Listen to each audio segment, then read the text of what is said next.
Vamos lá? Vamos curvar nossas cabeças e começar orando, né? Senhor, meu Deus, muito obrigado, Pai, pela oportunidade de estarmos aqui aprendendo mais de Ti, Senhor, de Tua Palavra, sobre a Sua criação. Que nós saiamos daqui hoje aprendendo mais, sabendo mais sobre Ti, sobre a Sua criação, sobre a Sua palavra. Abençoe essa aula, esse estudo, em nome de Jesus. Amém. Amém. Bom, fazendo uma recapitulação, né, da semana passada, nós falamos sobre a teoria da evolução, falamos sobre os homens das cavernas, e aí eu finalizei a aula com essa pergunta, né? Os dinossauros existiram? E aí eu queria saber dos irmãos se pensaram sobre, fizeram a lição de casa aí, né? Se pensaram a respeito dos dinossauros, existiram, se existiram, quando que foram extintos, se alguém tem alguma ideia, né, sobre esse tema?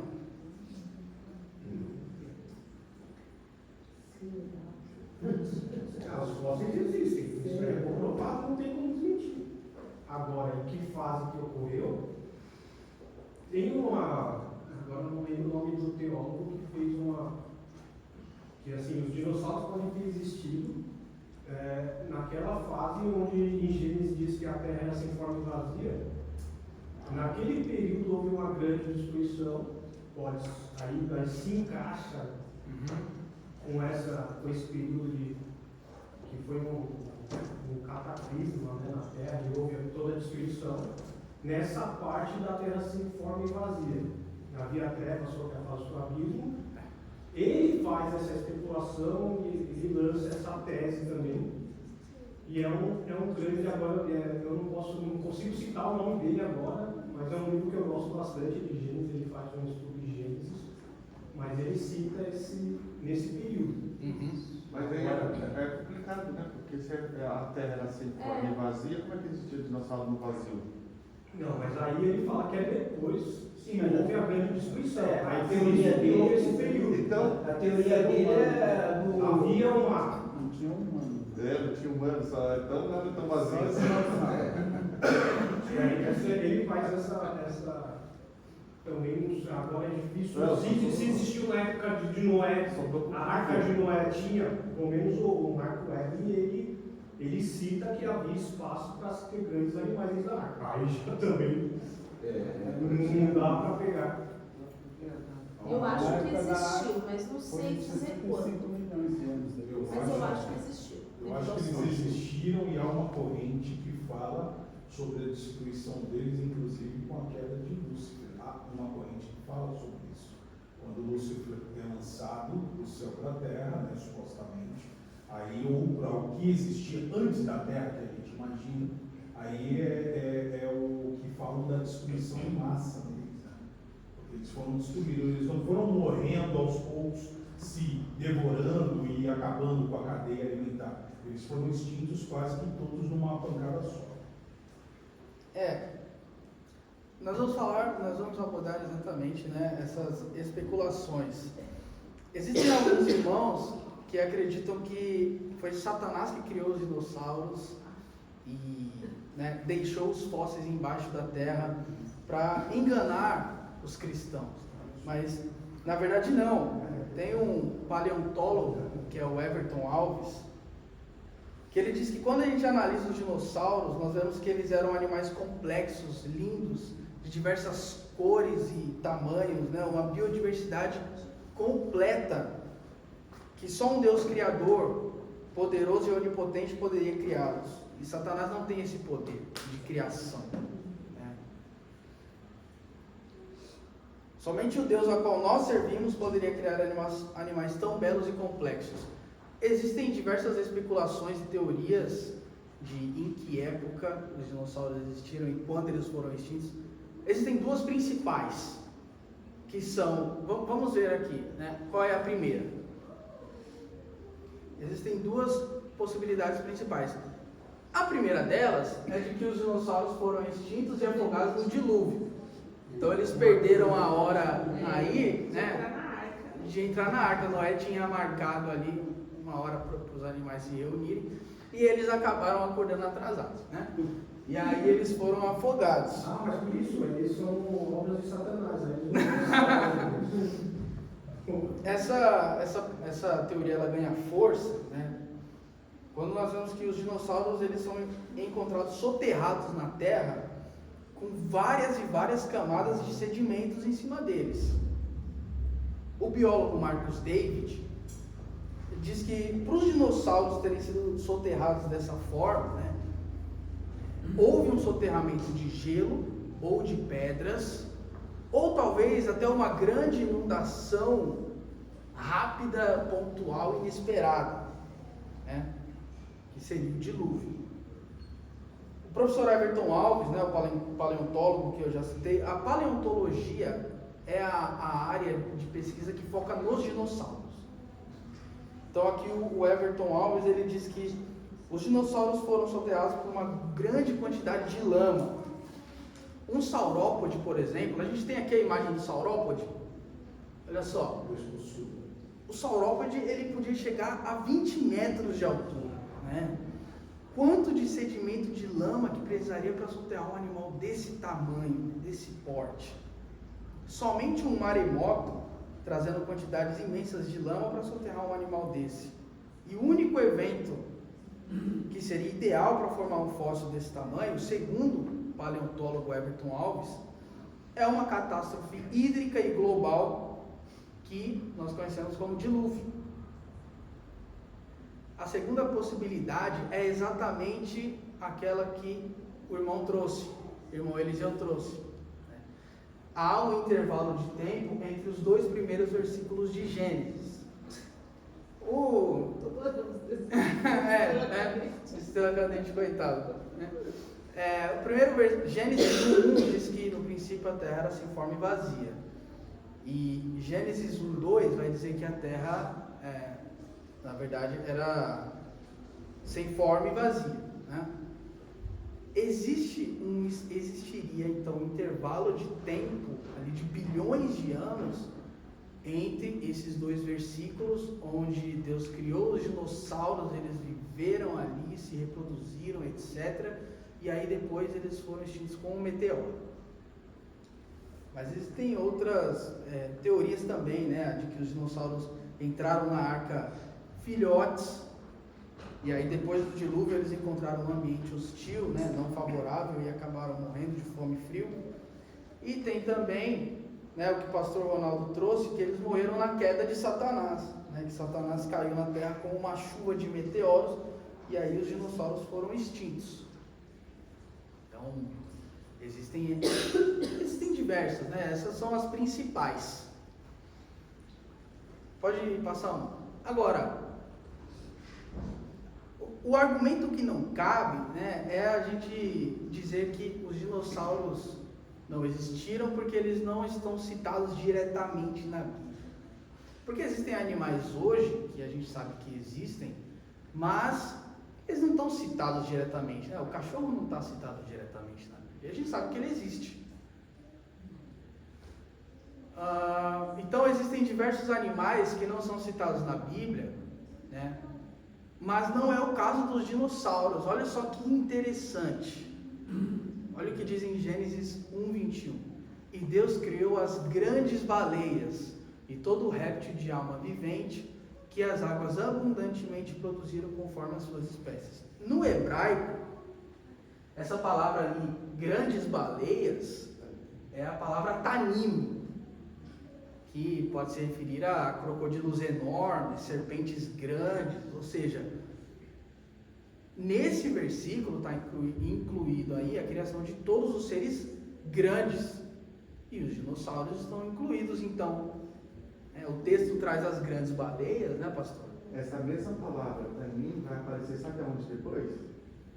Lá no Êxodo, quando Moisés joga a vara dele no chão e transforma-se numa serpente, é a mesma palavra que alguns também vão dizer como crocodilo. Quem defende essa ideia é o Carlos Vailate, que é a mesma palavra que aparece lá. A Leviatã e tem um outro, uma figura muito emblemática na Bíblia, né? Ela cita o Leviatã, e E tem um O outro, Leviatã. que é um grande animal também, né? Tipo, é bem emblemático, é algo assim que realmente deixa você ficar um pouco atrás da orelha. Tem um outro também, que agora não veio um grande réptil também, que é a Bíblia cita, o Leviatã tem um outro. Sim. Pode passar um. Olha só. A Bíblia menciona 3 animais que até hoje não foram explicados. Né? Tem o Leviatã, o Raabe e o Behemoth. Behemoth. Né? E eles são descritos como muito grandes e podem ser os dinossauros. Né? Aqui eu não vou afirmar nada, né, pastor? Uma possibilidade. Sabe quem vai por essa linha?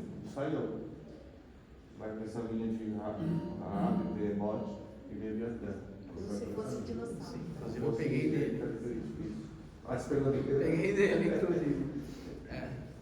Vamos ver um por um, então. Né? Olha só, Raabe, Isaías 51, 9. Diz assim: acorda, ó Senhor, acorda, salva-nos com teu grande poder, como fizeste antigamente, no tempo dos nossos antepassados. Tu cortaste Raabe em pedaços, tu mataste aquele monstro do mar. Monstro do mar, no texto original em hebraico, aparece a palavra tanim, que, como nós vimos, é uma palavra que significa monstro, né? Dragão, algo grande, assustador, que causa espanto, né? E aí eu coloquei ali uma imagem de um mosasauro, né? Que é o rei dos répteis marinhos, mas pode ser uma baleia assassina, né? Pode ser algum outro animal, pode ser um crocodilo, né? Bom, vamos ver o próximo. Olha só o Behemoth, que está em Jó 40, os versículos de 15 a 18.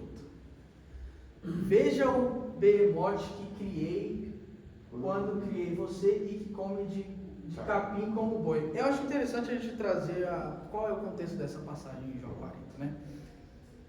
Jó passou por uma situação complicada, que ele perdeu os filhos de uma vez só, ele perdeu seus rebanhos, recursos financeiros, a saúde, né? E ele ficou assim, porque em uma conversa entre Deus e o diabo, né? Deus fala: olha só o meu servo Jó, um homem íntegro, fiel. E aí o diabo diz para ele: mas é claro, você dá tudo para ele, né? E aí Deus fala: não, eu vou te mostrar então, faz com Jó o que você quiser, mas só não tira a vida dele, né? E aí o diabo faz isso tudo na vida de Jó. Até que Jó se vira para Deus e fala: Senhor, o que está acontecendo, né? Lá no capítulo 23, Jó fala: se eu soubesse onde achá-lo, eu encheria a minha boca de argumentos para falar com ele. Aí Deus fala assim: Jó, vem cá, deixa eu te mostrar uma coisa. E aí ele responde isso daqui para Jó: veja o Behemoth que criei quando criei você e que come de capim como o boi. Que força ele tem em seus lombos, que poder nos músculos do seu ventre. A cauda dele balança como o cedro, os nervos de suas coxas são firmemente entrelaçados. Seus ossos são canos de bronze, seus membros são varas de ferro. Que animal será esse daqui, meus irmãos? Come capim. Come capim como boi. Mas aí ele tem seus ombros, o seu ventre, o músculo do seu ventre, parece um. A ideia aí está descrevendo um animal muito forte, né? A ideia é um animal grande, forte, parrudo. Não é uma formiguinha, é um animal Será que não era esse animal aqui? Será que não era um braquiossauro? Mas aí tem escamas, ele pode ser, não é escamas, é como se fosse como eu posso dizer, de tartaruga, sabe aquele, o outro cada um tem um braço, né? Então são vários dinossauros dos Salmos. Agora a gente pode especular, né, pastor? Não tem problema não. Podemos especular, só não. Pode ir. Pode especular, você pode abrir várias caixinhas, só precisa fechar depois. É porque se eu olho para a natureza hoje, eu não vejo um animal que bate com essas descrições. A gente não tem. Algumas versões, né, talvez na sua Bíblia, ali onde está Behemoth, esteja escrito hipopótamo ou rinoceronte. Algumas versões trazem hipopótamo ou rinoceronte. Com o monstro do Lago Ness. Exatamente. Só que a cauda, Exatamente. o cauda a balançar como o cedro não é uma árvore pequena, tão frágil. É uma das madeiras mais fortes, e as árvores de cedro são gigantescas. Então, falar que a cauda dele balança como cedro não é um animal pequeno. A cauda dele não é. O hipopótamo não tem uma cauda, nem um elefante. Vai ter uma música, vai ter uma alusão ao dinossauro. Não, desse tamanho não. Né? Tem um rabinho pequeno. Um rinoceronte também. E esse cedro, como o pastor Ronaldo trouxe, é o tronco de uma árvore que se chama cedro, né? E é gigantesca. E olha as pernas dele, né? Parecem colunas mesmo. É um animal. Pode ser uma variação de um outro animal que ficou extinto, né? Que não seja um dinossauro. Pode ser, aqui são só especulações. Né? Depois o pastor fecha. A gente vai abrir. Aí, pastor. Ó, A teoria dele não serve.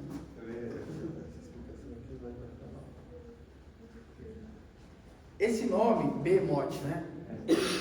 Deriva do hebraico e aparece somente aqui em toda a Bíblia. Só vai aparecer aqui. Né? A palavra é considerada por muitos especialistas como o feminino plural de Remã, Behemã, que ocorre dezenas de vezes e basicamente significa animal selvagem ou gado. Muitos estudiosos o identificam com o hipopótamo. Essa hipótese faz com que o habitat do animal seja o Egito, não Israel. O Behemoth e o Leviatã são nomes que têm sido identificados com diversos animais reais, até mesmo dinossauros, ou também com figuras mitológicas. Uma interpretação que se posiciona no meio termo afirma que se tratava de um animal real a que os povos pagãos atribuíam importância e significado mitológicos.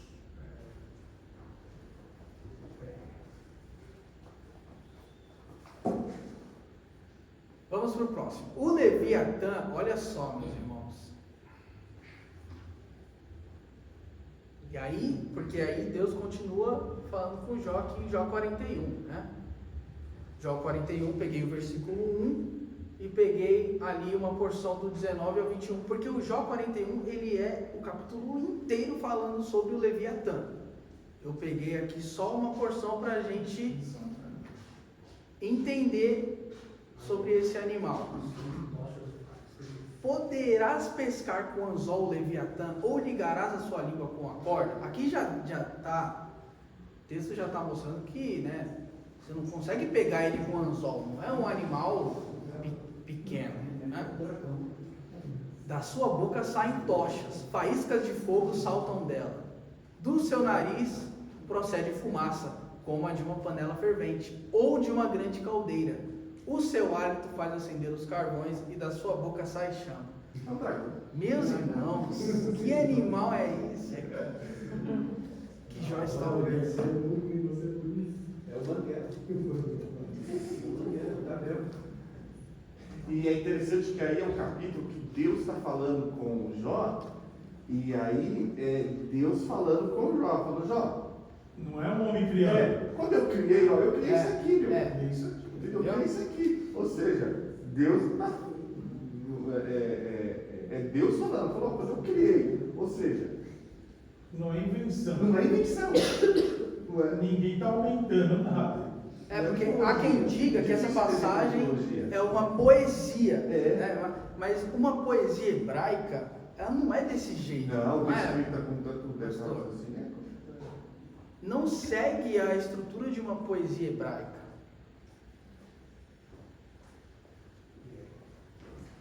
por mais que o livro de Jó seja categorizado como um livro poético, isso não tira a historicidade. Não. Passa mais um. Olha só. Existem diversas interpretações para o que é o Leviatã, né? O dragão, um dinossauro que cospe fogo. Até aponta até para um crocodilo também. Um crocodilo. Um dragão, um monstro marinho desconhecido. Monstro marinho. Aqui eu peguei um monstro marinho que eu vejo que a maioria né, traz ali como um monstro marinho, monstro do mar. Pois porque a gente fala assim, nossa, mas um animal que cospe fogo, eu não sei se eu acredito. Se eu estivesse falando de Ezequiel, beleza, a gente vai falar que é simbólico, profético, simbólico, é simbologia, né, velho? Agora, o Jó, aí já o texto já não dá pra... O próprio contexto não permite que seja uma poesia, porque Deus está mostrando para Jó. É porque está aí dentro do contexto daquilo que a gente chama da resposta de Deus que mais pergunta do que responde. Olha só, porque quando chama Jó, né? Mas Jó, onde você estava quando eu fiz isso? Quando eu fiz isso, onde você estava? Sim. A gente fica meio cético, porque é um animal que cospe fogo, mas se a enguia elétrica fosse extinta, lá atrás, eu acho que nós também teríamos dificuldade de acreditar que um animal marinho que solta choque elétrico, ou que existe um inseto que de noite ele emite uma luz, que é o vagalume.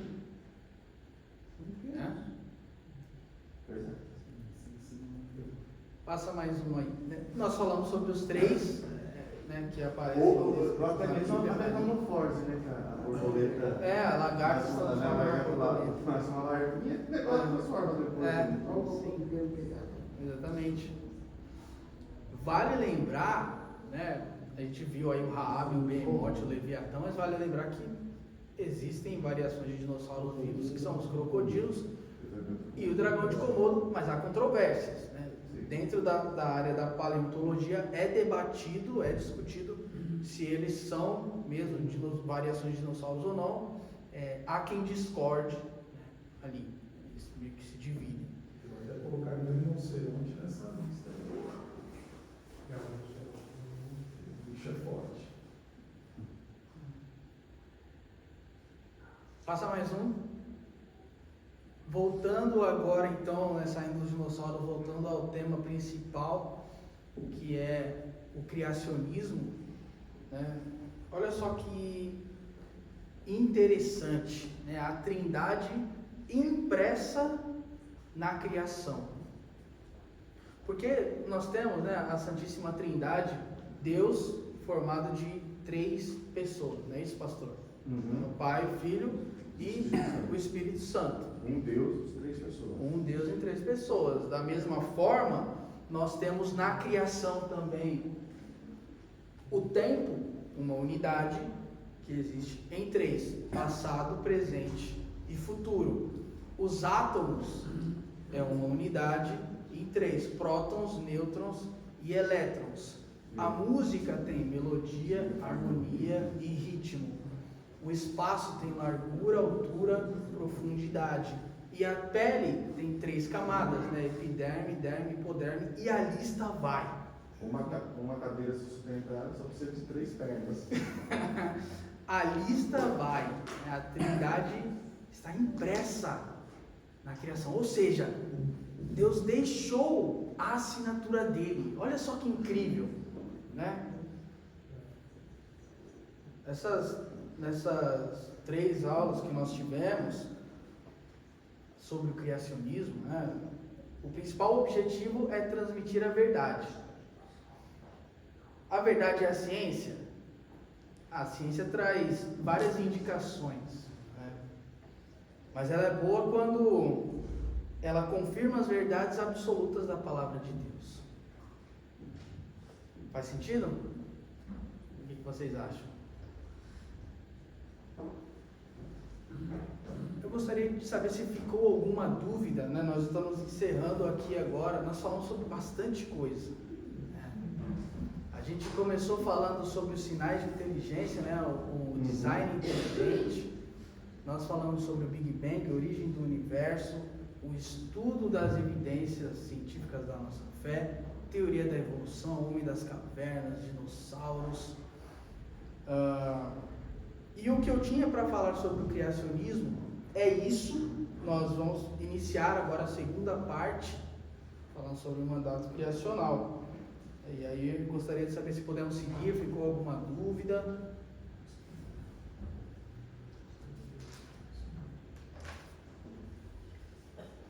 Pode passar um. Tá. Esqueci. Essas aqui são as referências, né, que eu peguei para falar sobre criacionismo. Esmagadora maioria dos conteúdos ali eu peguei dos 2 livros do professor Adalto Lourenço, Gênesis 1 e 2 e Como Tudo Começou. Boas referências. E aí, então, se os irmãos, ano passado. Sim. Então, se os irmãos quiserem, né, se aprofundar, gostaram, Passos de curva, esse que está na internet fazendo várias discussões com a galera. É ele. Eu peguei muito conteúdo dele também, do biólogo Marcos David, Dr. Marcos Erbelin, os pastores Rodrigo Silva, Luiz Saião, Vitor Fontana, todos eles têm conteúdo excelente sobre isso. Peguei bastante conteúdo deles para montar essa aula. Essas aulas. Bom, por nós acreditarmos, né, que o universo foi planejado e arquitetado perfeitamente por Deus, como nós vimos essas 3 primeiras aulas, né, de forma que o poder de Deus é plenamente reconhecido na criação, então nós devemos zelar pela criação. Nós precisamos cuidar dela. Por isso nós queremos falar sobre o mandato criacional, nossa missão de cuidar da criação, também conhecido como mandato cultural, né? Que fala sobre algo que a gente pensa pouco no meio evangélico, porque ele fala sobre a importância não só do nosso relacionamento com Deus, ou do relacionamento com o nosso próximo, mas também do relacionamento com a criação de Deus, né? Porque o normal é nós falarmos sobre amar a Deus, amar ao próximo, mas nunca sobre os cuidados com a natureza a partir da nossa fé. Então, por isso nós vamos falar hoje sobre isso. Porque Gênesis nos ensina que Deus criou tudo e confiou ao ser humano a tarefa de cuidar do mundo. Olha só, nós vamos ler um texto, Gênesis 1, do versículo 1 ao versículo 28, depois capítulo 2, versículos 15, 19 e 20, tá? Os irmãos podem acompanhar na Bíblia, e depois de ler nós vamos extrair alguns ensinamentos. Nós vamos extrair ali algumas reflexões. Tá? Vou começar aqui. No princípio criou Deus os céus e a terra. A terra, porém, estava sem forma e vazia, havia trevas sobre a face do abismo, e o Espírito de Deus pairava sobre as águas. Disse Deus: haja luz, e houve luz. E viu Deus que a luz era boa, e fez separação entre a luz e as trevas. Chamou Deus a luz dia e as trevas noite. Houve tarde e manhã, o primeiro dia. E disse Deus: haja firmamento no meio das águas, e separação entre águas e águas. Fez, pois, Deus o firmamento e separação entre as águas debaixo do firmamento e as águas sobre o firmamento. E assim se fez. E chamou Deus ao firmamento céus. Houve tarde e manhã, o segundo dia. Disse também Deus: ajuntem-se as águas debaixo dos céus num só lugar, e apareça a porção seca. E assim se fez. A porção seca chamou Deus terra, e ao ajuntamento das águas mares. E viu Deus que isso era bom. E disse: produza a terra relva, ervas que deem semente, e árvores frutíferas que deem fruto segundo a sua espécie, cuja semente esteja nele, sobre a terra. E assim se fez. A terra, pois, produziu relva, ervas que davam semente segundo a sua espécie, e árvores que davam fruto, cuja semente estava nele, conforme a sua espécie. E viu Deus que isso era bom. Houve tarde de manhã, o terceiro dia. Disse também Deus: haja luzeiros no firmamento dos céus, para fazerem separação entre o dia e a noite, e sejam eles para sinais, para estações, para dias e anos, e sejam para luzeiros no firmamento dos céus, para alumiar a terra. E assim se fez. Fez Deus os dois grandes luzeiros, o maior para governar o dia e o menor para governar a noite. E fez também as estrelas, e os colocou no firmamento dos céus para alumiarem a terra, para governarem o dia e a noite, e fazerem separação entre a luz e as trevas. E viu Deus que isso era bom. Houve tarde de manhã, o quarto dia. Disse também Deus: povoem-se as águas de enxames de seres viventes, e voem as aves sobre a terra, sobre o firmamento dos céus. Criou, pois, Deus os grandes animais marinhos, e todos os seres viventes que rastejam, os quais povoavam as águas segundo a sua espécie, e todas as aves segundo a sua espécie. E viu Deus que isso era bom. E Deus os abençoou, dizendo: sede fecundos, multiplicai-vos e enchei as águas dos mares, e na terra se multipliquem as aves. Houve tarde de manhã, o quinto dia. Disse também Deus: produza a terra seres viventes conforme a sua espécie, animais domésticos, répteis e animais selváticos segundo a sua espécie. E assim se fez. E fez Deus os animais selváticos segundo a sua espécie, e os animais domésticos conforme a sua espécie, e todos os répteis da terra conforme a sua espécie. E viu Deus que isso era bom. Também disse Deus: façamos o homem à nossa imagem, conforme a nossa semelhança. Tenha ele domínio sobre os peixes do mar, sobre as aves do céu, sobre os animais domésticos, sobre toda a terra e sobre todos os répteis que rastejam pela terra. Criou Deus, pois, o homem à sua imagem, a imagem de Deus o criou, homem e mulher os criou. E Deus os abençoou e lhes disse: sede fecundos, multiplicai-vos, enchei a terra e sujeitai-a, dominai sobre os peixes do mar, sobre as aves dos céus e sobre todo animal que rasteja pela terra. Tomou, pois, o Senhor Deus ao homem e o colocou no jardim do Éden para o cultivar e o guardar. Havendo, pois, o Senhor Deus formado da terra todos os animais do campo e todas as aves do céu, trouxe-os ao homem para ver como este lhes chamaria. E o nome que o homem desse a todos os seres viventes, esse seria o nome deles. Deu nome o homem a todos os animais domésticos, as aves dos céus e todos os animais selváticos. Para o homem, todavia, não se achava uma auxiliadora que lhe fosse idônea. O que a gente consegue, um dos ensinamentos, claro, que a gente consegue extrair daqui?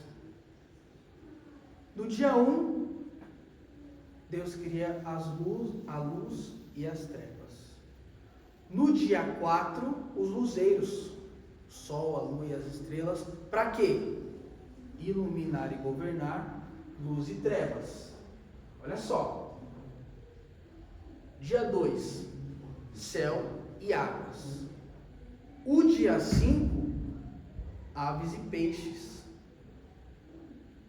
para voar e povoar céus e águas. Irmãos, percebam que existe aqui uma sequência lógica, Olha só, porque se eu disser que no dia 3 foram terras e mares, a gente já consegue supor o que foi criado no dia 6. Porque existe um padrão aqui. Existe uma sequência, foram os animais. Para quê? Para produzir e rastejar nas terras e mares. Olha só, nos 3 primeiros dias, Deus cria os habitats. E aí nos próximos 3, Ele vai criar os seres que irão habitar, nesses reinos. Deus cria 3 reinos, e depois, seguindo a mesma sequência, ele vai criar os 3 reis que irão habitar nesses reinos. E aí depois cria a humanidade e fala: humanidade, cuide de tudo isso aqui, domine e multiplique tudo isso aqui.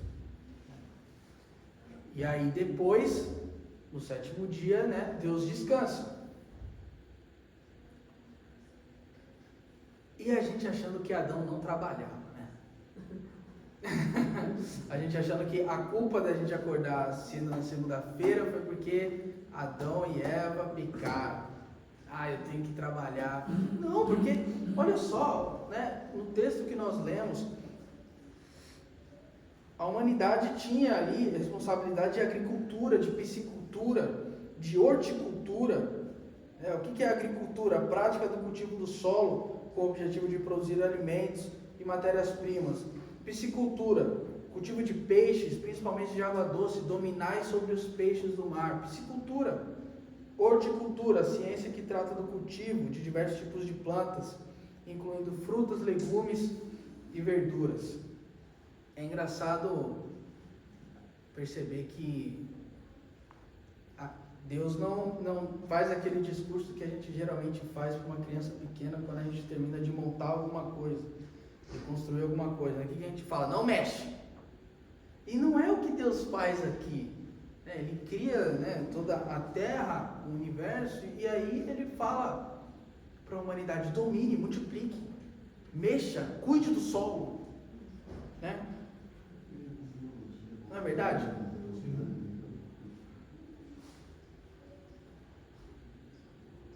Pode passar.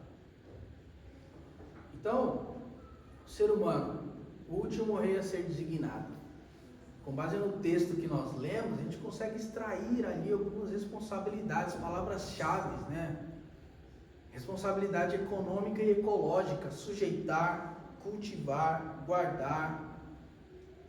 Cultivar, pode voltar. Cultivar, irmãos, cultivar é difícil.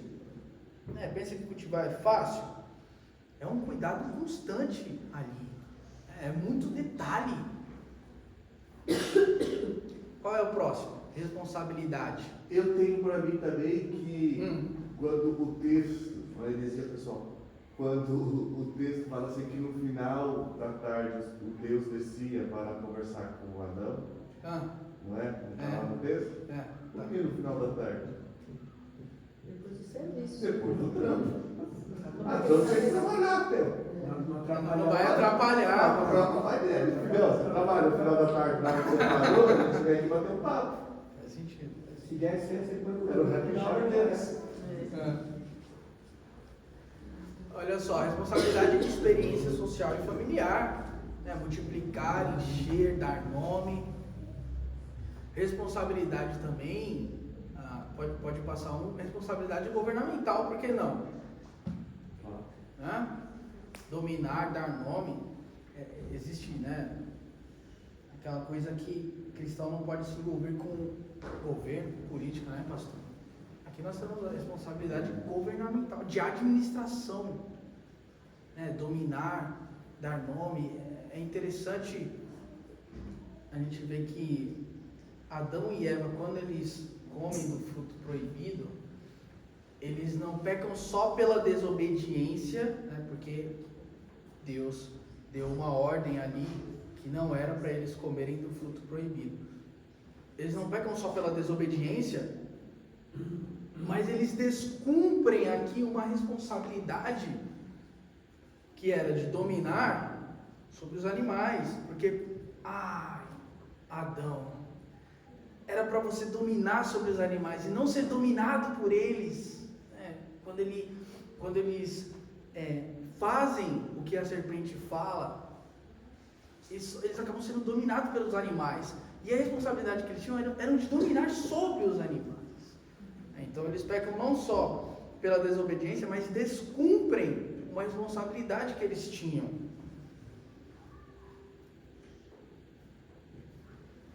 Assumir a função da imagem de Deus na humanidade. O que isso significa, meus irmãos? O que é ser a imagem de Deus?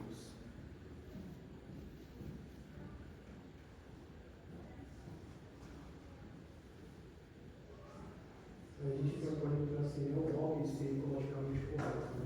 Isso é um hobby, um marketing, ou tem que ser da natureza do cristão? É uma questão que a gente tem que. Porque a gente rotula, né? A gente tem ação do marketing em si, para ser uma palavra muito mentira, né? Mas no final das contas é só para história de carochinha, né? Tipo, um negócio meio que é lançado, as empresas fingem que fazem, ganham um selinho de aprovação e está tudo bonitinho. Mas aí que eu falo, vem da nossa natureza cristã zelar por aquilo que Deus criou, ou porque a sociedade em si pega um selinho.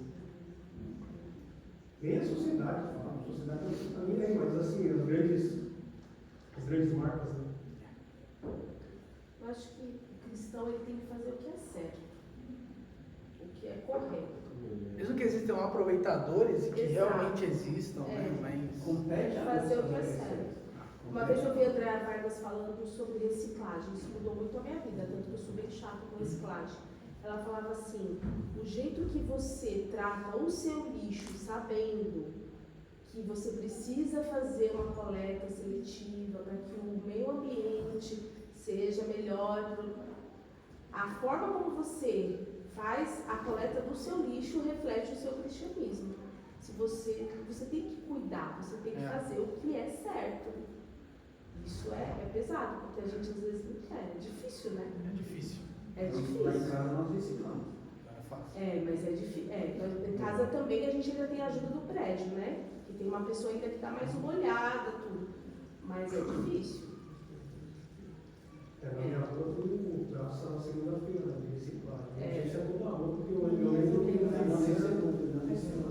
Quando era pequeno, não tinha essa Os países, o direito de outros países, A poluição, gente chega. a China, essa política, a Rússia, né? Eu vejo assim, Então, os maiores produtores compram o direito do outro país para o outro país não desenvolveu.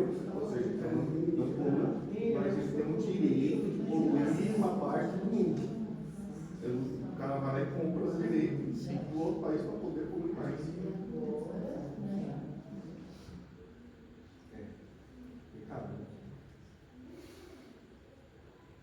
O que é assumir a função da imagem de Deus na humanidade, né? As religiões da antiguidade, e aí eu aprendi isso com Bernardo Shaw, né? As religiões da antiguidade tinham 3 características. Cada um dos deuses tinha o seu templo, né? Que era o local de descanso desses deuses, né? Havia um período de consagração desses templos que durava 7 dias, e dentro de cada um desses templos tinha uma imagem que representava, né, cada um daqueles deuses ali, cada um no seu templo. Pegando isso e fazendo um paralelo, nós temos um Deus que cria o universo em 7 dias, e que quando ele vai descansar, não está limitado a descansar em um templo, né? Mas descansa no próprio universo que ele criou. E aí você fala para mim, não, tudo bem, né?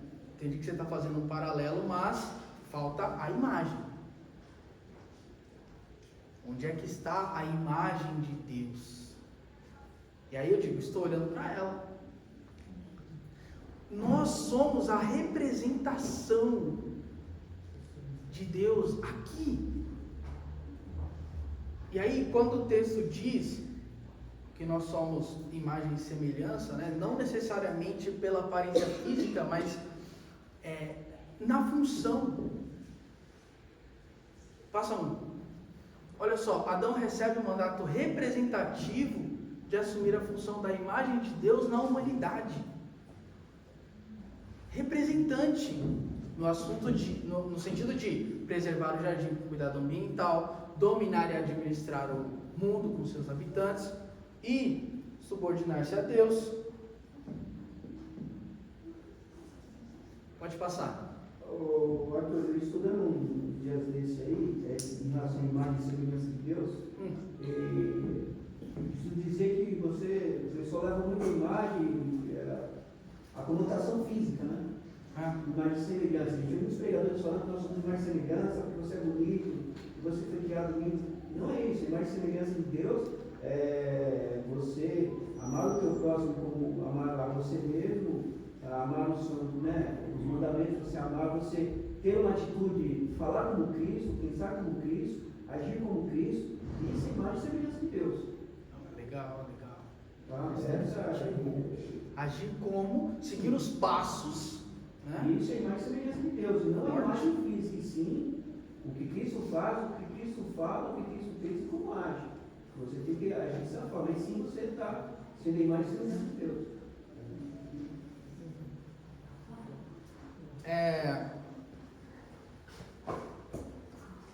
Pode ser que alguém esteja pensando, né? Não, mas essa missão de cuidar do meio ambiente, né, foi algo que foi dado para Adão e Eva e depois da queda e do pecado não vale mais, né?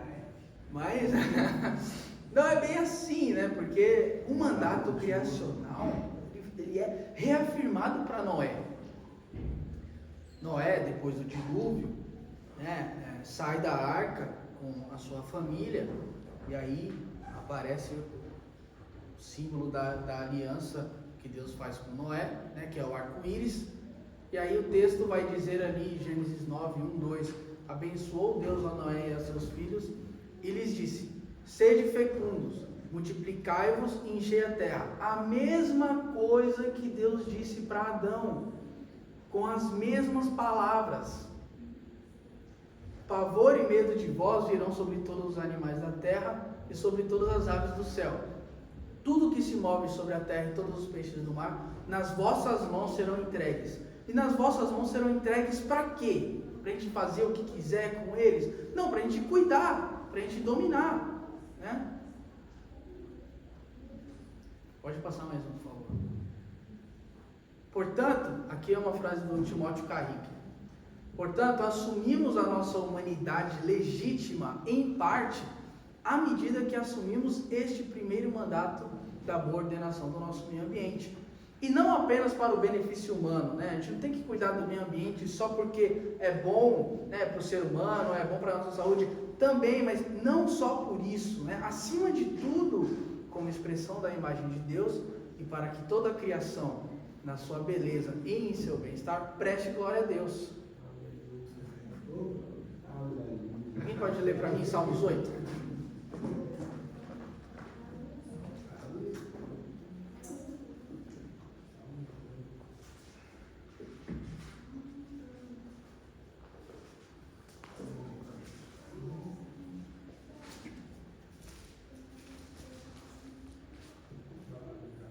Ó Senhor, nosso Senhor, como teu nome é magnífico em toda a terra, tu que puseste tua glória nos céus, da boca dos pequeninos e de bebês fizestes brotar força por causa dos teus adversários para fazer calar o inimigo e vingador. Quando contemplo os teus céus, obra dos teus dedos, a lua e as estrelas que estabelecestes, que é o homem para que te lembres dele? E o filho do homem para que o visites, e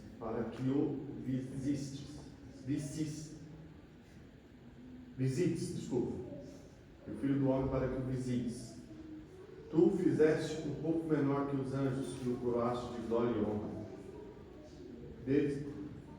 Deste-lhe domínio sobre as obras das tuas mãos. Tu o puseste debaixo de seus pés. Todas as ovelhas e bois, assim como os animais selvagens, as aves do céu, os peixes do mar e tudo o que percorre as veredas dos mares. Ó Senhor, nosso Senhor, como o teu nome é magnífico em toda a terra.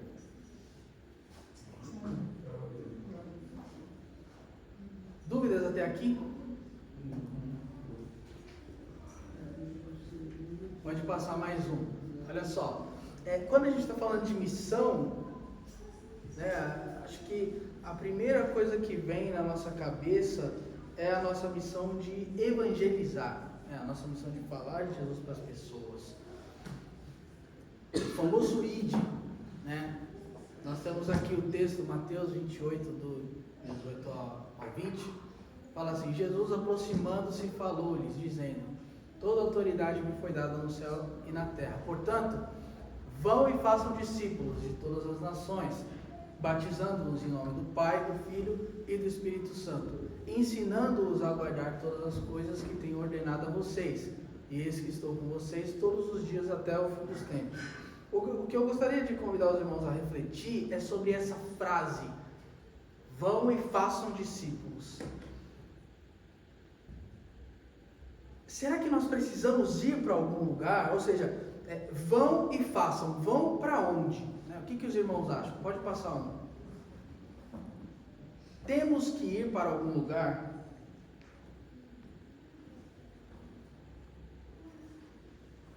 Para onde iremos?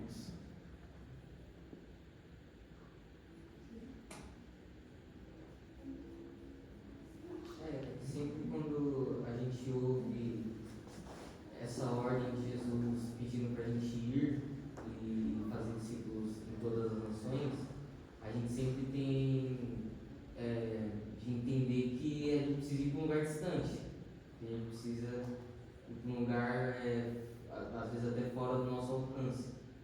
Mas em muitos momentos, esse ir, às vezes se refere, sei lá, ao nosso vizinho, ao nosso bairro.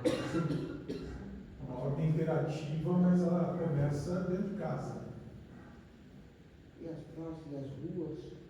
Eu ia falar, às vezes sim, às vezes não, né?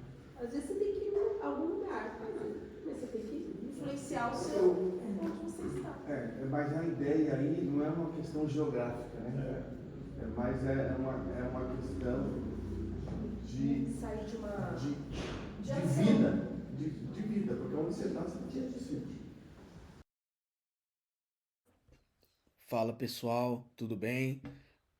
Durante a aula, né, teve um trecho específico ali que não pôde ser gravado. Então, eu vou regravar ele aqui e aí depois a gente pode continuar com o vídeo original, tá? A parte que foi impactada, né, que não pôde ser gravada, foi justamente essa, quando eu estava falando sobre a questão do vão e façam discípulos, né? Perguntei para os irmãos, para onde nós temos que ir? Será que nós temos que ir para algum lugar? E a questão aqui é a seguinte, ó, o verbo ir, ele é secundário, né, que é o poreutentes do grego, né? Pegando aqui um pouco de grego, né, que é a língua original, né, pela qual o Novo Testamento foi escrita, que é o grego. O verbo ir é secundário, que é o poreutentes, participa aoristo do poreuomai e está relacionado gramaticalmente ao verbo principal discipular, que é o mateteuó. Dessa forma, os dois juntos se referem a uma só ação. Não a de ir a algum lugar, a ação de fazer discípulos. Olha só, o verbo ir serve como reforço à ação do verbo fazer discípulos, acrescentando uma nota de urgência. Tudo isso para te dizer o seguinte: esse texto poderia ter sido traduzido assim: e de fazer discípulos. Ou passando para a terceira pessoa do singular, vá fazer discípulos. Olha a diferença. Vá e faça, vá fazer. Ou seja, é a tarefa de falar de Jesus para as pessoas que é importante. É a tarefa de discipular que é importante e não a tarefa de ir a algum lugar, né? Você não precisa ir para lugar nenhum. Você pode falar de Jesus aonde você está. Essa é a questão. É a tarefa de chamar pessoas para seguir Cristo, portanto, e não a ação de se deslocar que é importante. Não é a localidade que é importante, né? Missão é trazer pessoas a Jesus como Senhor onde quer que estejam. Missão ocorre em todo lugar onde o senhorio de Jesus não penetrou toda a faceta da vida humana. Tá? Nessa aula eu estou trazendo, né, a questão do mandato criacional, nossa missão de cuidar da natureza, do meio ambiente, da criação de Deus, né? Mas eu não estou querendo colocar essa missão como mais importante. Eu não estou fazendo um juízo de valor, não, meus irmãos. Olha só, Olha o que Timóteo Carricker diz. A missão universal tem sua base na crença pessoal em Jesus Cristo, em sua morte e ressurreição. A nossa missão principal é falar de Jesus para as pessoas, tá? A base da nossa crença é Jesus, né? É sua morte e ressurreição. A nossa missão principal, missão universal, é o ID, é falar de Jesus para as pessoas, tá? Tem seu alvo na esperança e preparação evangelística para a sua vinda. Essa é a nossa missão principal. No entanto, não podemos nos esquecer do mandato criacional. Olha só, não nos satisfaremos até que todos os povos, todas as línguas, tribos e nações recebam o evangelho do reino para o louvor ao Cordeiro de Deus. Mas o alcance da missão não para com toda a humanidade. Também implica a igreja assumir a tarefa de mordomia sobre a criação toda. E o que é mordomia? Né? O que o mordomo faz? O mordomo, ele administra os bens do patrão. Então essa é a ideia aqui.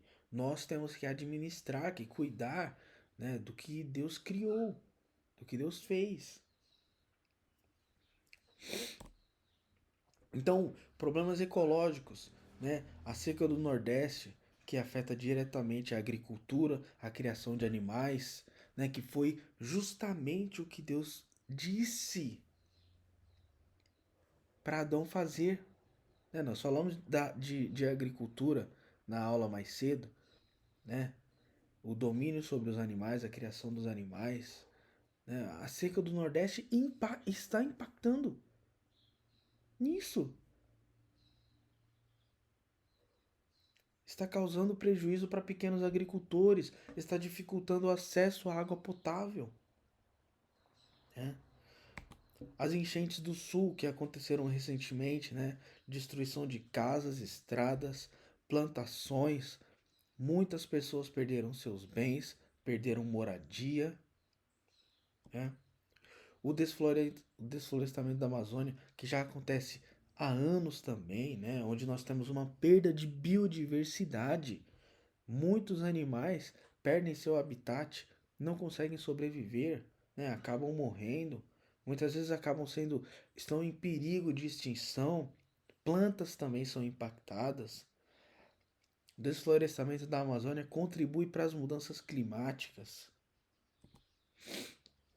A poluição do meio ambiente, de um modo geral, né, que impacta tanto o nosso ar, como a nossa água, como o nosso solo, nossa terra. Né, porque a fumaça das fábricas e dos veículos impactam o nosso ar. Os rios e mares poluídos prejudicam os animais aquáticos, contaminam a água que nós bebemos. O lixo mal descartado e produtos químicos contaminam o solo, afetam as plantações. Né? E olha, meus irmãos, quando eu vejo todos esses problemas ecológicos, né, eu penso que nós quebramos o mandato criacional. Nós, seres humanos, nós destruímos a natureza. Era para a gente dominar sem destruir. Era para a gente proteger. Né, e acabamos destruindo. E esses problemas ecológicos, antes de serem problemas ecológicos, são problemas teológicos, porque foi uma ordem de Deus para nós cuidarmos da natureza, cuidarmos da criação. Os problemas ecológicos também devem ser tratados e resolvidos pelo povo de Deus e fazem parte da nossa missão. Tá?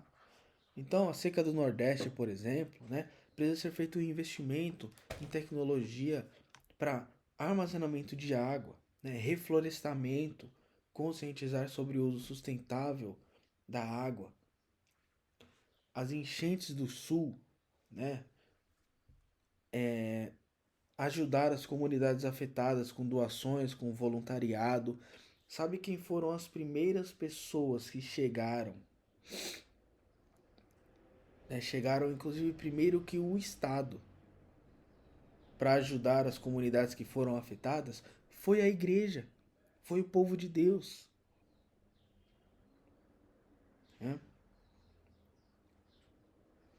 Chegou primeiro que o Estado, inclusive. Chegou para ajudar, né? Com doações, com voluntariado. Precisa ser feito, né? Melhorar o planejamento urbano, evitando construções em área de risco, preservar áreas verdes que ajudam a absorver a água da chuva, né? E, meus irmãos, o que eu tinha para mostrar para vocês era isso, tá? Foi essa parte aqui que não pôde ser gravada.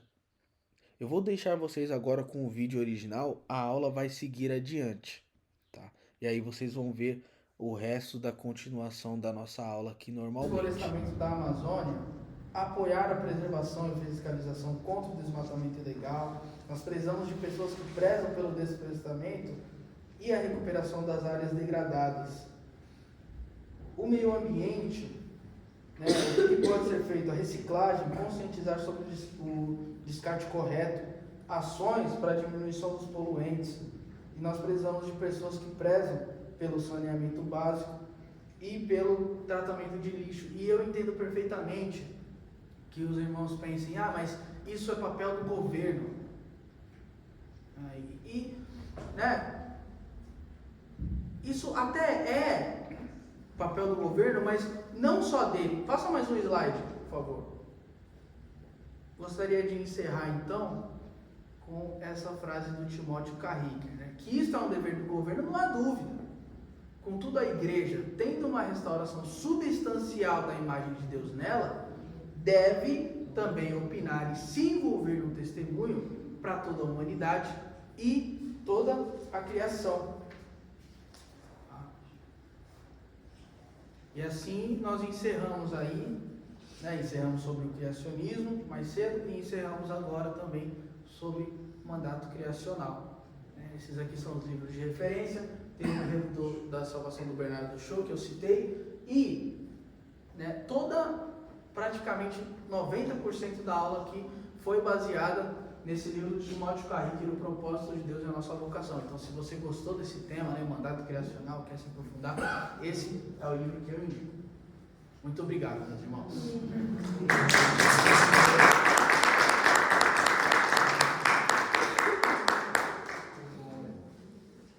Bom, boas leituras também. Saindo do Bernardo Shaw, o Enredo da Salvação. Vai falar a questão de como que a gente interage, né, com o trabalho, com as coisas do dia a dia. Bom, o Bernardo Shaw deu aula pra gente também. Você teve aula com o Bernardo?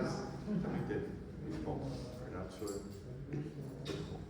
Irmãos, então hoje nós encerramos aqui o mandato criacional, cultural. Quem gostou do professor? Ele podia ficar até o final do Quem quer mais aula com o professor? Então vamos preparar mais aulas. Semana que vem, Bora. o Ronaldão começa com a aula dele. Tá? Lei e ordem. Lei e ordem. As leis de Deus. Não é norma. Tudo, muito obrigado, Deus abençoe. Depois uma aula do Eliseu. Abençoar, orar pela vida dele. Vai ter outras aí, a gente já está pensando em algumas coisas também para fazer aí para frente. E esteja aí orando pela vida do Arthur, né? A Gabi. Vem cá, Gabi, vamos orar por você também, porque slides. Muito bom. Pode.